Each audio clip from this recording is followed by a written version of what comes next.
Thank you all so much for coming to hear me ramble about my art. I could go all day. I'm more conversational, so I don't really do lectures. So feel free to jump in and converse with me if you have questions or interests.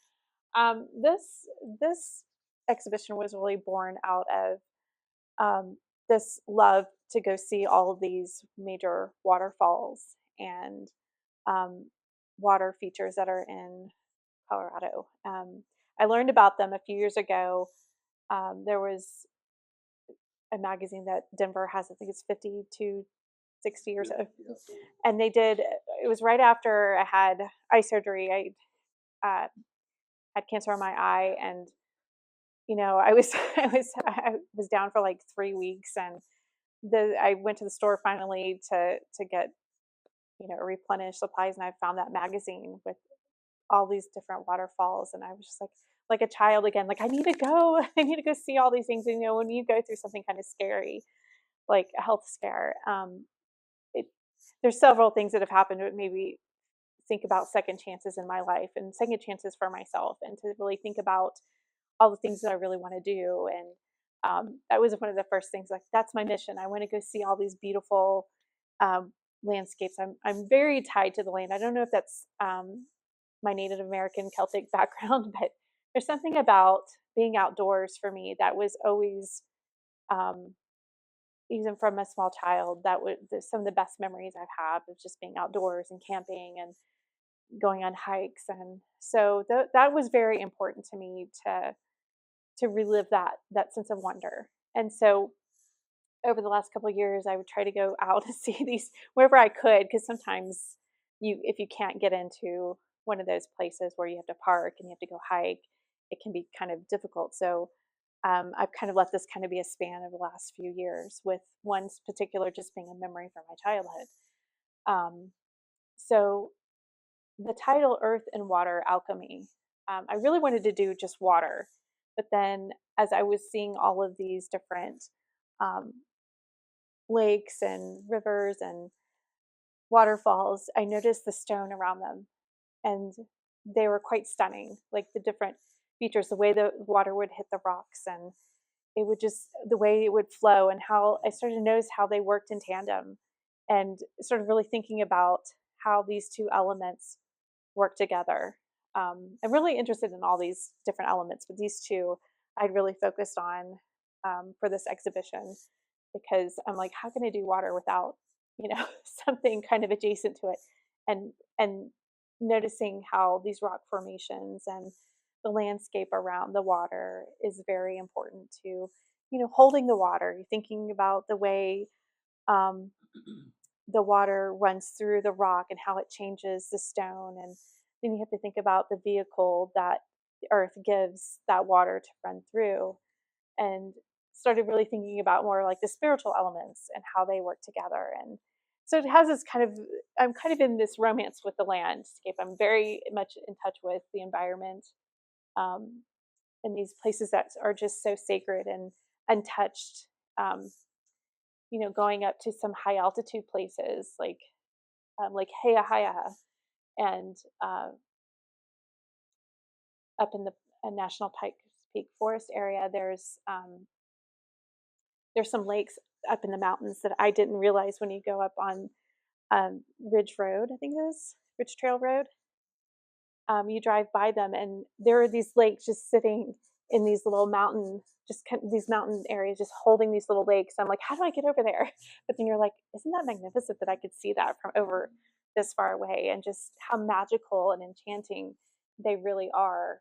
Um, the word alchemy came from The Alchemist. I read the book a few years ago, and I just loved that word. It was just, everything around us is so digital. There's facts, there's figures, there's um, everything's tied to logic and chemistry and science, and those are in fact important. But I started becoming really interested in this sort of mystical, the spiritual, the things that happen that we don't see, and that mystery. I wanted that mystery again, that wonder, and not so tied to, oh, there's a reason why the water flows this way. It's the chemical, and the um, of course, you can explain those things away, but sometimes isn't it nice to just know that there's like this beautiful mystical side to it, this spiritual side to it, and this healing side to it? Because I feel like by this, connecting myself from the external to the internal has been really important. Connecting to myself, to the land, and has been very healing to me. So um, this journey is this exhibition is about that journey, and how as artists we are kind of alchemists in a way. We're taking all these images and these ideas and we're putting together and creating something new out of them, and something to think about and something to appreciate, and bringing more beauty into the world, or reflecting that beauty that in that natural world.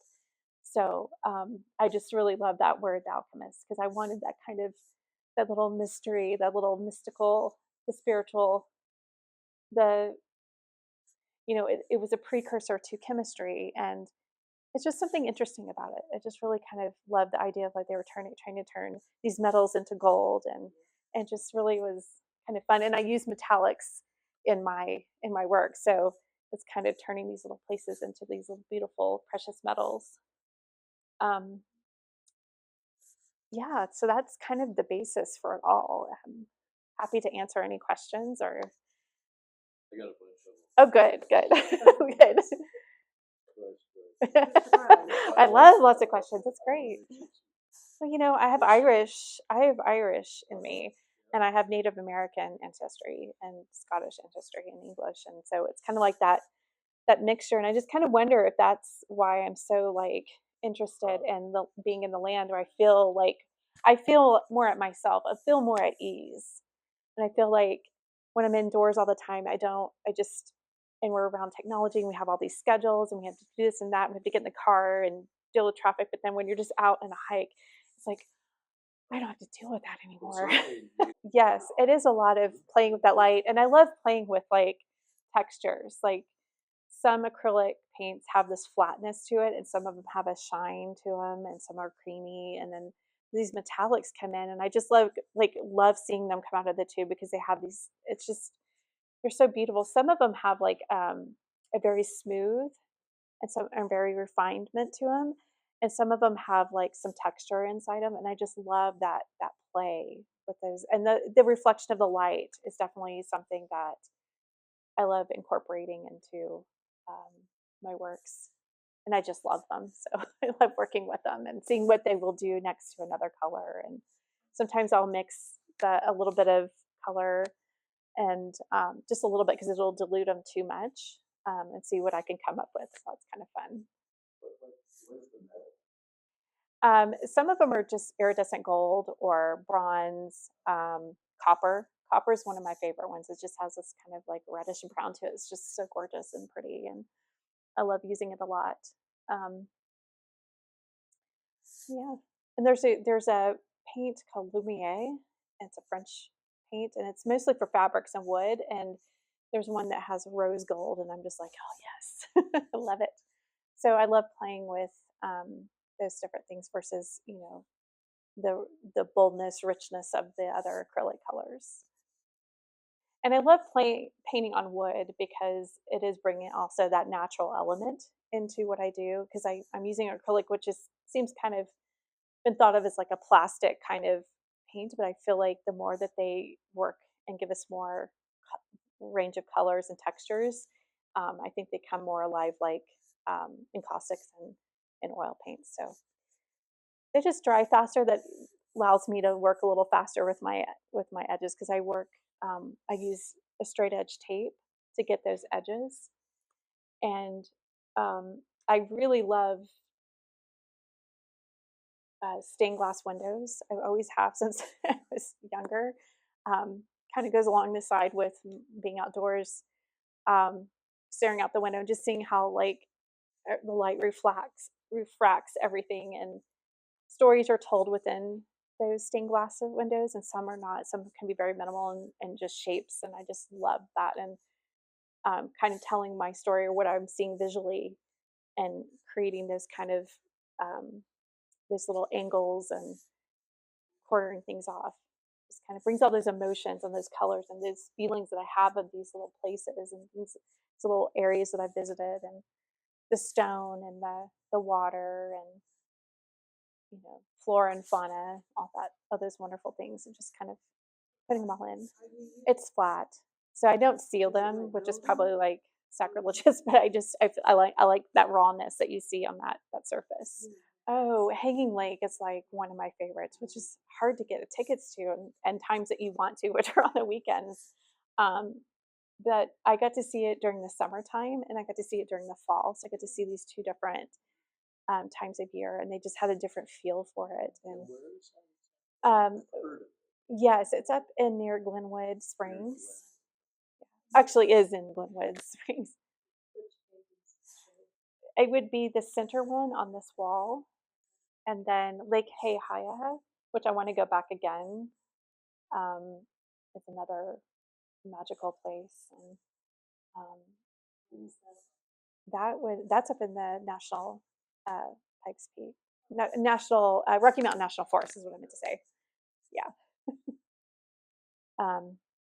Where is this one? This one is driving through Glenwood, getting up to Glenwood Springs, where you're driving through those canyons, and it has water kind of going along the side. So I was trying to capture that feeling, just these big towering rocks and this water that's just cut through the rocks. I just thought it was just stunning. This one that's kind of horizontal is Blue Mesa, which I drove past when I was going on to Ouray. I think that's how you say it. Ouray or Ouray. Did I say it wrong? I made up my own word. I don't know. But there is these beautiful rock formations, and I love the way there's silhouettes, and then there's this striking blue water, and then on the side of the road there's like this chartreuse greenery coming around, and I just thought, oh, this is a beach for the eyes. I just loved it. I had to go paint a painting of this. So there may be more coming. I need to go back and just spend some more time. It was just really magical. Yeah. Well, I think that kind of goes back to my love of stained glass and seeing that you can create these pictures and these images within that. And so trying to construct these feelings in that. And so, yeah, I mean, I can see where nature tends to be more, organic and all these different, but I kind of see, sharp edges from the rock and the stone and all these movements is when I'm trying to create this energy and movement within that. So I'm not trying to mimic it. It's more of an impression. It's more of like what I'm feeling, and then trying to bring all these things into some sort of structure. I used to do the loose brush painting, and a few years ago, when I was in college, my professors were saying, when you come back to painting later in life, people start from a grid, and I didn't make sense to me then. But then when I started painting, I started using straight edge. I really liked these lines. I was like, I'm doing exactly what my professors told me what we're doing. It wasn't an exact verbatim grid, but I can see where they were like, we're bringing back some structure into what we're doing. Probably I would say about around 3 years. That's when I started really wondering. Although there's a piece right behind you, this one called Halcyon. It is a memory from visiting the ocean when I was younger, the beach, the coast, the Gulf.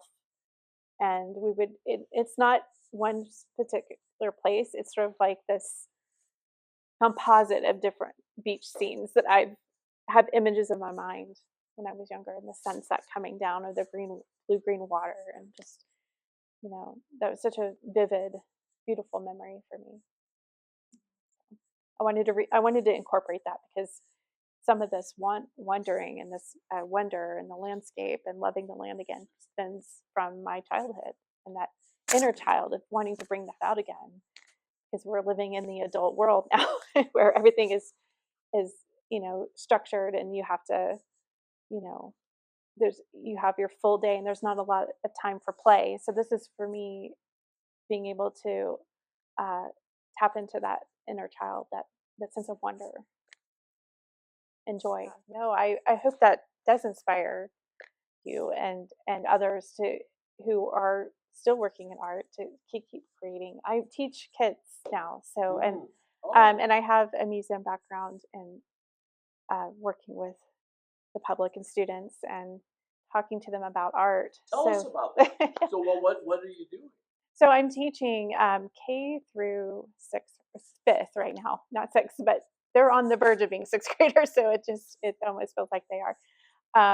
But I in the public school system. Yes, it's a charter school. Okay. And so I'm working with students on teaching them how to create and connecting them to, works of art that are well known and seeing how they can create something and working with this up. So yeah, so it kind of all comes together. Here we go. I'm teaching kids, but also being an artist, reflecting on my inner child of wonder. So yeah, it's all coming full circle, which is amazing. It's something that is a calling, and it's something that is it. I've been pulled this direction for a long time, and while I kind of when you're up and coming and you're trying to exhibit, you're still kind of discovering your voice, and I really feel like at some point it was sort of like a now or never point in my life where I'm like, I've got to be serious about this. I don't want to wait until, retirement. I want to do this now. And so I've been the last few years working on my voice and honing that. And really, I have so much to say, so many things. I created this and I still have more things I want to do. And I'm already looking ahead of what I want to say and what I want to create. And so it's within me, and it always has been. There was a storm that happened that needed a catalyst. I don't want to mention it, but it was like, this is it. This happened so that you can do this. And so you have to look at those things where something leaves or something happens in your life and there's change. It's to open the door for something else. There's another kind of alchemy going on, and the sort of things that are happening that are greater than what we see and what we know. And that's tying into the spiritual, like things are happening around us and there's reasons why we go through things. There's reasons why for that. And that give you chills. It's true. I really believe that, when you're young, you're kind of plodding through life and you're just, raising kids and you're doing all this stuff, but then you start to see and you look in your children's faces and you're seeing them grow into human beings and just all this change. And there's a reason for all of it, Yeah. That would be my motto for anyone to even if you find a small space in your house or do something a little bit every day, you'll get there. Just keep going. Don't give up on yourself. Thanks for inspiring me. You welcome. You're welcome. I'm glad I can do that. That's so exciting. Oh, you're so welcome. You're so welcome. Thank you for coming and listening to me ramble.